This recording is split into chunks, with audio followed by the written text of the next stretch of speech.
As pessoas deveriam ter percebido que algo estava errado com o dinheiro estatal quando a moeda de 1 centavo deixou de ter valor. Este é o Visão Libertária, sua fonte de informações descentralizadas e distribuídas. Esse artigo foi escrito por Quintessência, revisado por Donda e narrado por Coreia com K. Responda, de forma sincera, há quanto tempo você não usa moedas de 1 centavo? Se você pertence ao público mais jovem deste canal, é provável que você sequer tenha manuseado uma moeda desse valor em algum momento de sua vida. As moedas de 1 centavo deixaram de ser cunhadas pela Casa da Moeda em 2004. Naquela época, quase 2 décadas atrás, o seu custo já era inviável. Uma moeda de 1 centavo gastava 4 centavos para ser fabricada. Porém, o fato que determinou o fim da cunhagem dessa moeda não foi seu custo elevado.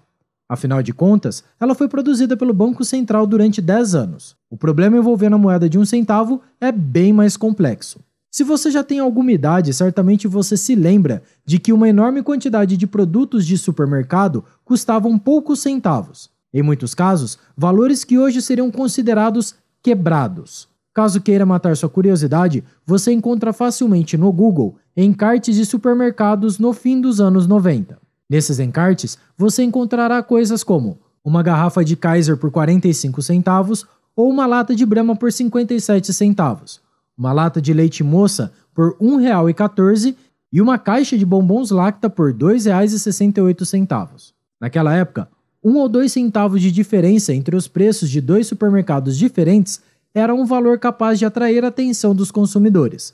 Ganhando 1 ou outro centavo aqui e ali, era possível, no final da compra, economizar o valor de alguns pães de sal, ou pão d'água, ou pão francês, ou cacetinho, dependendo de onde você mora, que custava algo entre 9 e 13 centavos, no fim dos anos 90. Valores fracionados eram comuns, e as moedinhas de 1 centavo eram muito requisitadas no comércio varejista, dada a necessidade de troco bastante precisos, 37 centavos, 92 centavos, 8 centavos e assim por diante. Além dos supermercados, as lojas de R$ 1,99 foram um grande fenômeno no Brasil no final dos anos 90. Muitos explicam a preferência pela utilização desse tipo de preço por meio de um fator psicológico do cliente. Um produto que custa R$ 1,99 tende a ser preferido do que um que custa R$ 2,00, mesmo não havendo diferença prática nos valores, no fim das contas.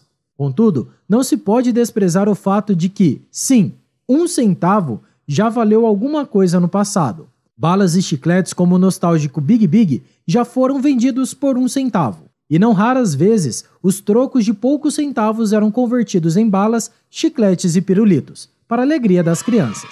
De uns tempos para cá, porém, as moedas de 1 centavo começaram a perder seu sentido.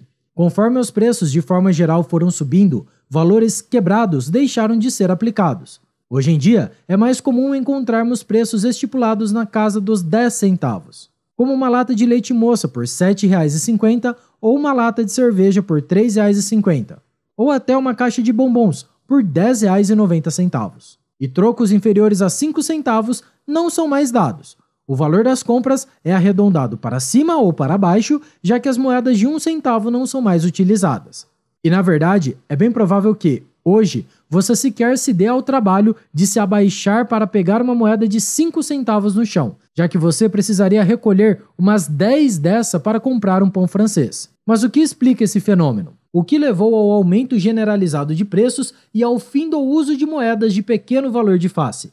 Bem, se você entende pelo menos um pouco de economia austríaca e se acompanha o nosso canal há algum tempo, então você certamente já sabe a resposta. Foi o próprio Estado brasileiro que desvalorizou sua moeda, de forma contínua, por conta da impressão de dinheiro. Essa é a real inflação, da qual o aumento de preços é apenas a consequência mais visível. Conforme mais e mais dinheiro é injetado na economia, mais a moeda estatal perde valor. E aí, moedas de 1 ou 5 centavos deixam de fazer sentido. Desde sua criação, o real brasileiro já perdeu quase 90% de seu poder aquisitivo. Em 1994, você precisava de menos de R$ 100 para fazer a compra do mês no supermercado. Hoje, esse valor não é suficiente nem para você custear um churrasco de domingo para meia dúzia de pessoas. E não se trata apenas de uma inofensiva desvalorização da moeda, que muda apenas os preços, mas mantém o poder aquisitivo.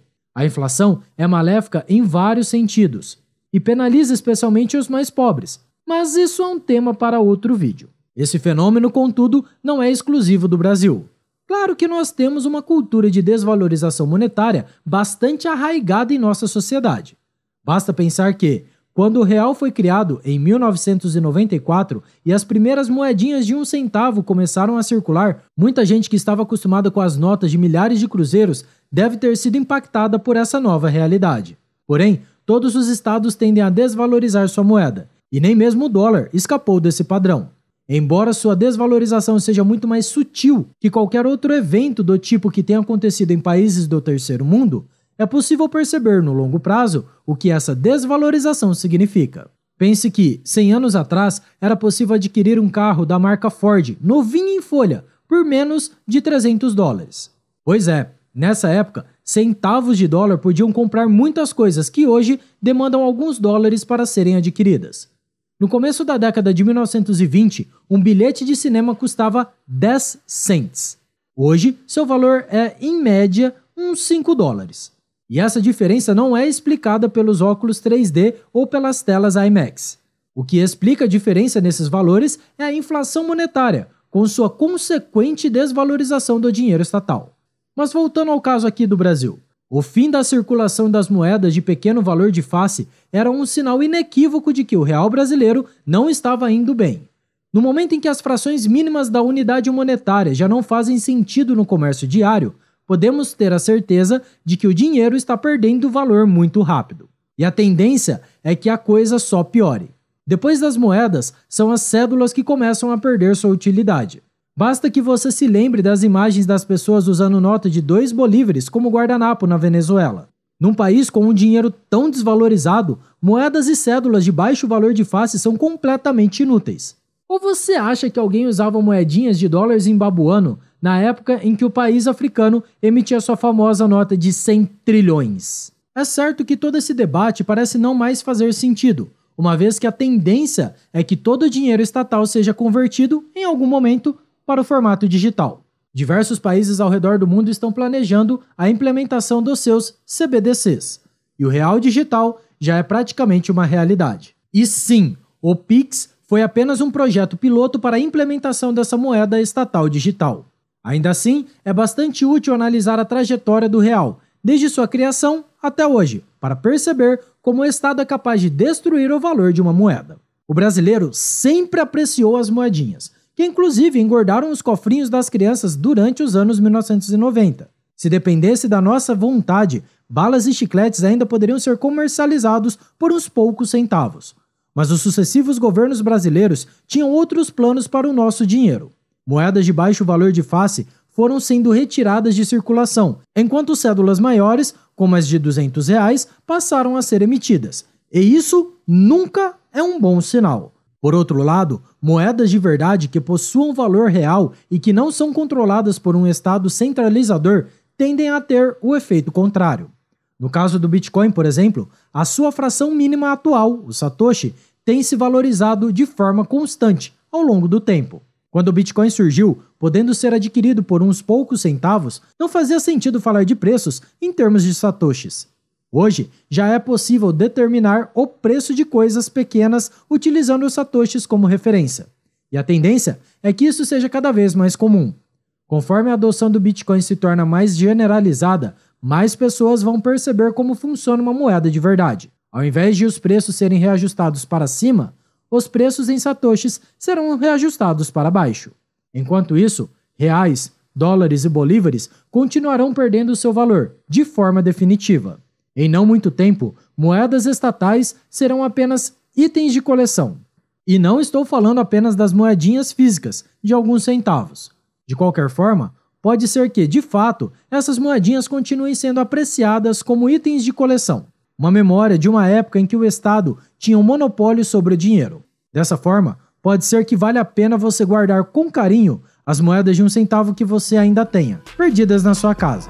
Pode ser que um dia você consiga vendê-las para algum colecionador por uns bons satoshis. Obrigado pela sua audiência Se você gostou desse vídeo, clique no ícone de curtir abaixo e compartilhe em sua rede social. Agora, se deseja ser notificado de outros vídeos, inscreva-se aqui no canal e depois clique no ícone da campainha. Escreva artigos você também. Acesse visãolibertaria.com. Até a próxima e tchau, obrigado.